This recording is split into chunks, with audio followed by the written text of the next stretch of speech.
Bonjour à tous amis fans de Lego, j'espère que vous allez bien. On se retrouve aujourd'hui pour le test d'un très gros set sorti récemment dans la gamme Lego Star Wars. Il s'agit du Destroyer stellaire de classe impériale.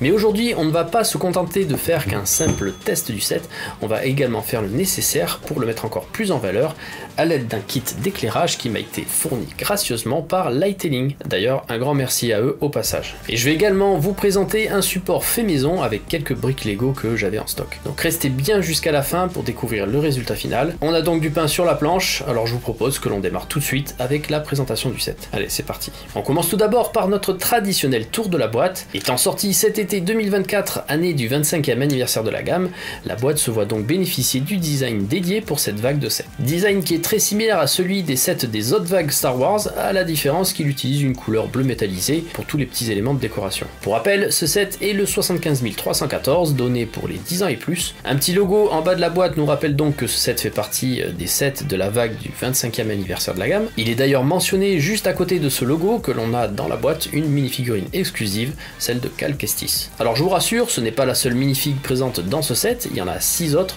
qui font d'ailleurs partie de l'Empire. Sur la face avant de la boîte, on retrouve une vue extérieure du Destroyer impérial en pleine action, et au dos de la boîte, on obtient une vue interne du vaisseau avec une mise en scène des divers personnages. On retrouve également quelques petits encadrés présentant les diverses fonctionnalités du vaisseau. Alors, chose surprenante, la boîte est assez petite.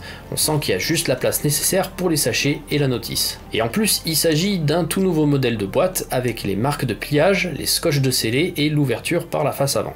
D'ailleurs, les scotch de scellé restent vraiment ma fermeture de boîte favorite et la découpe de ceux-ci est toujours aussi satisfaisante. Autre surprise agréable, c'est que les pièces sont conditionnées en sachet papier. Je vais enfin pouvoir vous présenter rapidement ce nouveau type d'emballage. Mais avant ça, on fait un petit peu de pliage de boîte pour que je vous montre rapidement le nouveau concept. C'est un peu laborieux à plier, mais par contre niveau encombrement, c'est top, ça prend vachement moins de place que s'ils avaient été pliés avec une boîte traditionnelle. Sinon la boîte contient en tout 14 sachets, un carton contenant une notice vraiment balèze et une planche de stickers imprimée sur une base transparente. Je suis toujours pas fan des stickers, mais là je dois avouer que cette planche elle est plutôt jolie et les motifs sont vraiment cool. Concernant les sachets, je suis conquis. J'aime vraiment le rendu, la facilité d'ouverture et de stockage puisqu'on peut facilement les empiler. Le seul inconvénient que je vois, c'est qu'ils sont pas transparents, donc attention aux petites pièces qui ont tendance à se coincer au fond du sachet, il faut bien vérifier à chaque fois qu'il ne reste rien au fond. Il ne reste plus qu'à attaquer le montage maintenant. D'ailleurs au passage, autre avantage des nouvelles boîtes, c'est qu'on peut remettre les sachets à l'intérieur et y avoir un meilleur accès pendant la construction. D'ailleurs cette construction n'est pas très compliquée. Les parties Lego techniques ne sont ni trop longues ni trop grosses en volume de pièces, juste ce qu'il faut pour faire la structure. Il y a quelques stickers à poser mais rien de bien compliqué, que des formes rectangulaires sur des surfaces planes. La construction se découpe en 3 grosses parties, la base avec les détails intérieurs et le poste de commandement extérieur, les 2 panneaux latéraux et le module central amovible. Et au bout d'un peu plus de 2h30 de construction, on obtient ceci.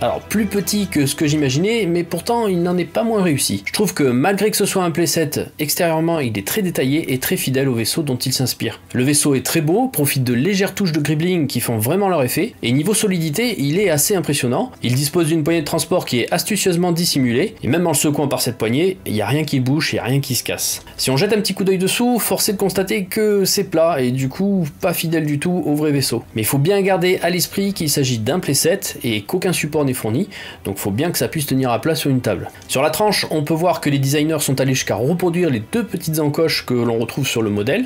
Malheureusement, à cause du système choisi pour l'ouverture des panneaux, on doit se passer de gribbling sur les côtés. Sur le dessus, vu comme juste avant, on a donc une poignée de transport qui est bien dissimulée. Il y a également 2 lance-projectiles, mais aussi une autre petite fonctionnalité, avec ces fameux canons factices orientables. Une fois le bloc supérieur retiré, les panneaux peuvent être déployés, ce qui donne accès à l'intérieur qui réserve quelques bonnes surprises. Déjà de la place, avec tout un tas de différents postes dans lesquels on pourra placer tous les personnages. Il y a tout un tas de petits rangements pour des produits, des outils ou encore des armes. Mais mon coup de cœur, c'est cette table holographique avec tous ces écrans de contrôle, je trouve ça vraiment super classe. On a même droit à un petit droïde souris MSE caché au coin du vaisseau.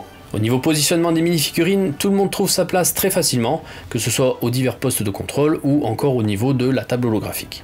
Et le truc encore plus génial, c'est que l'on peut refermer le vaisseau avec tout le monde en place, sans aucun souci. D'ailleurs, en parlant de minifigurines, regardons un petit peu ce que propose le set. On commence avec le Seigneur Sith Dark Vador dans sa tenue avec tempographie complète, une très belle minifig, très répandue à présent, à absolument avoir dans sa collection. On continue avec le Commandeur Praji, que l'on obtient pour la première fois en minifig. La tempographie est simple, mais très fidèle au personnage de l'épisode 4. On poursuit avec un membre de l'équipage impérial dans sa tenue spécifique grise. Elle est plutôt bien détaillée, certes pas aussi poussée que la figurine présente dans la version UCS de l'Imperial Star Destroyer, mais elle est tout de même bien sympa. Ensuite, on a une artilleuse impériale, fonction qui est pour la première fois occupée par une femme, et qui profite au passage d'une nouvelle tempo de torse. Le casque à la forme très originale reste inchangé, en même temps la version actuelle est très bien. La cinquième figurine fournie est un soldat de la marine impériale, avec son casque lui aussi à la forme très originale. Nouveau torse aussi pour ce personnage, malheureusement pas de tempographie sur les jambes, mais la tête possède une double expression de visage. On continue avec une traditionnelle Stormtrooper équipée de la toute dernière itération de tenue de Stormtrooper,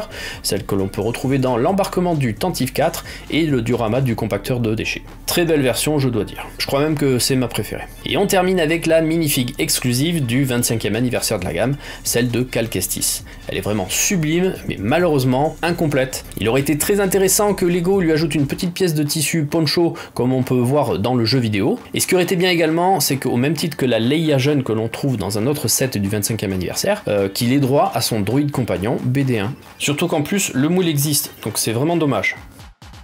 Bien entendu, un petit support avec une plaque tempographiée est fourni comme pour les autres minifigs exclusives de la série. J'en profite d'ailleurs pour l'installer avec toutes les autres minifigs que j'ai déjà, et bien évidemment toutes les minifigs du set sont équipées de leurs armes.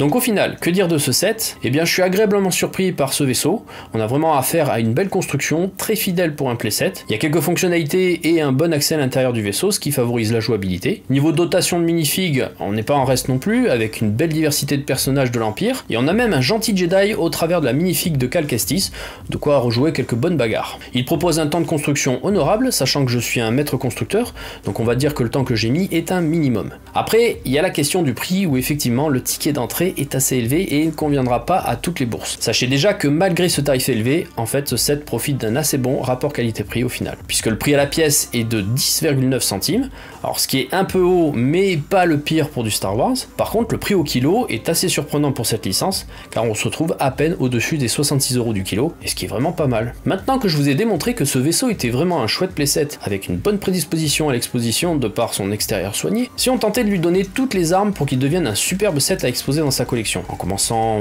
par exemple par lui installer un kit d'éclairage. Je vous présente donc le kit d'éclairage BX682-3 de la marque Brixmax qui m'a été gracieusement fourni par Lightelling pour que je le teste et vous le présente. Il s'agit d'un kit de deuxième génération, profitant de toutes les dernières nouveautés en matière de connectique et de câble management. La boîte contient 2 manuels de montage, un manuel de bonne pratique et tout un tas de sachets numérotés. Les manuels d'instruction sont de bonne facture, le guide à l'intérieur est sensiblement le même que le premier kit que j'ai testé. Par contre, grosse évolution côté sachet, il limite l'utilisation du plastique tout comme Lego en passant sur du papier. Côté boîte aussi, changement de design, passage sur une finition satinée. Moi perso j'aime bien, je trouve que ça fait plutôt quali. Maintenant qu'on a fait un tour du kit et de son contenu, il reste plus qu'à installer tout ça.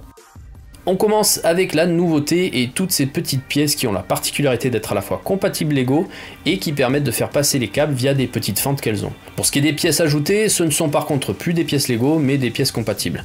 Maintenant que les briques sont tombées dans le domaine public, il est plus facile de se procurer ou de faire fabriquer des pièces compatibles de bonne qualité et ça leur permet de réduire les coûts forcément.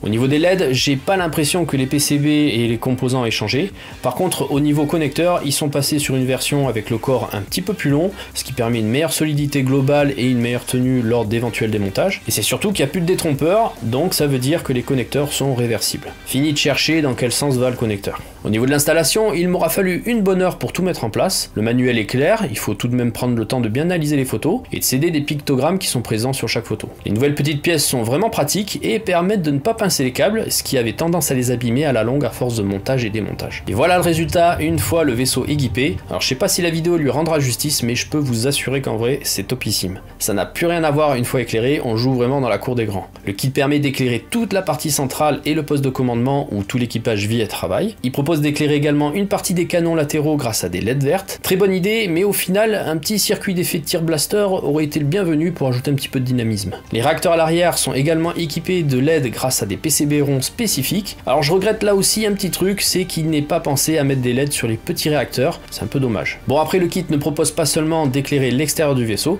mais également l'intérieur, et vous allez voir, c'est vraiment pas mal.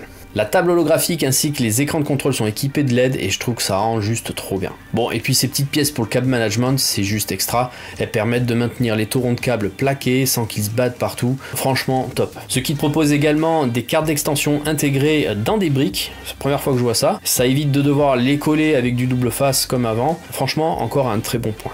Bien entendu, un boîtier à piles est fourni avec un câble de conversion USB. Ce kit, il est vraiment sympa. Pas parfait, mais franchement, on en est vraiment pas loin. Si comme moi, ce kit vous a convaincu, je vous mets tout ce qu'il y a à savoir en description, en commentaire épinglé. Sachez qu'en ce moment, chez Lightelling, ils fêtent Halloween et il y a plein de kits qui sont en promo, donc si vous aviez prévu de craquer pour un ou plusieurs kits d'éclairage, franchement, c'est le bon moment. Sachez également que les produits Lightelling et Brixmax sont aussi présents sur Amazon. Bon, maintenant, il ne manque plus qu'une petite chose pour que ce set devienne une belle pièce de collection à exposer, un support. Alors c'est une chose que j'ai pas eu trop de mal à faire et qui, je trouve, permet d'obtenir un super rendu. Le support permet d'accueillir les 6 minifigs qui sont liés directement au vaisseau.